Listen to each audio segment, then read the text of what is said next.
Welcome to this explainer. Today, we're diving straight into the operational rules, multi-tiered access rates, and security mechanisms of the Odoo 19 point of sale system. We've got a lot of ground to cover, so let's just jump right in.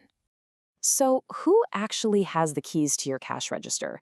Picture this for a second. An unsecured, chaotic register where literally anyone, from a brand new trainee to your veteran manager, can issue cash refunds, hand out massive discounts, or even close out the entire session.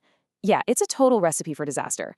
And that's exactly why establishing strict POS security and crystal clear access rules is your absolute first line of defense to protect your operations and, well, your profits. Here's our agenda for this explainer. We'll start by mastering your POS security, then look at safe and secure logins. After that, we'll break down the 3 access tiers: minimal rights for staff helpers, basic rights for core cashiers, and finally, advanced rights for manager controls. All right, Section 1, Mastering Your POS Security. Let's look at how the foundation of terminal security is actually built. The core of this is the Login with Employees feature. It's an Odoo POS tool that allows multiple users to log in to a single register with specifically assigned minimal, basic, or advanced roles. This is how the system solves the chaos of a busy retail floor. Instead of a generic login for everyone, Odoo tracks exactly which employee is handling each specific order. This means you get much better analytics and, crucially, total accountability. Moving right along to Section 2, Safe and Secure Logins. So, how do we get into the system securely? Step 1, scan an employee badge or select a name. Step 2, enter a PIN code. To open the register, employees must actively log in. They can scan a barcode badge, and hey, fun fact, if you don't have a dedicated scanner, you can literally just use a standard webcam for this. Or they can just select their name from the authorized user list and punch in their secure PIN. Now, keep this rule in mind. The PIN code must consist of a sequence of digits only. Administrators set this digital PIN directly in the Settings tab of the Employees module. Restricting this to digits only ensures that switching users between orders is lightning fast but stays completely secure. That brings us to Section 3, Minimal Rights for Staff Helpers. Let's imagine a new trainee steps up to the terminal. We'll use Amy Watson as our role profile here. Amy is a trainee or staff helper. In Odoo, she's assigned what we call minimal rights. This is the lowest level of access, basically designed to let her work the floor without exposing the business to any financial vulnerabilities.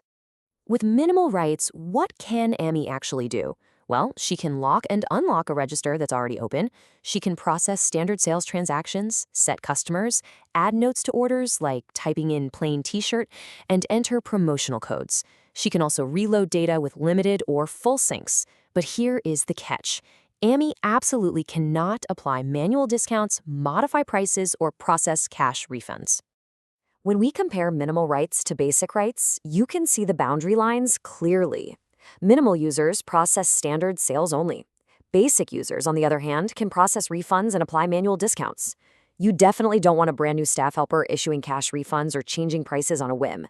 That kind of control needs the next tier up. And that tees up Section 4 perfectly.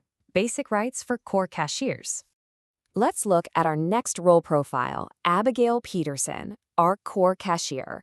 Abigail is running the floor day to day, so she obviously needs more authority than Amy to keep the lines moving and the customers happy. With basic rights, Abigail manages the actual flow of money. She can open the POS register at the start of a shift. She can perform cash-in and cash-out operations, say taking out $10 to buy milk for the break room. She can create customers, access past order history, process refunds, cancel orders, and manually apply discounts or change product prices on the fly. So if we look at the breakdown between minimal and basic rights, the crucial takeaway is how Abigail's role seamlessly layers those higher trust financial responsibilities over Amy's role.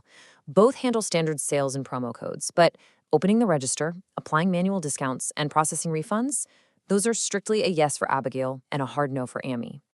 Finally, we reach the top of the chain of command in Section 5, Advanced Rights for Manager Controls. Our role profile here is Mitchell Admin, the manager.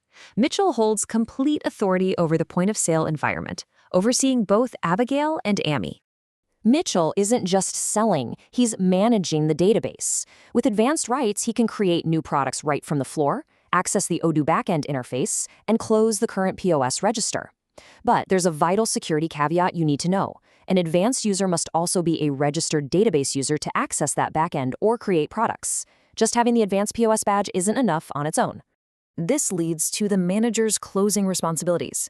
While Abigail can open the register, Mitchell is required to securely close it out at the end of the shift.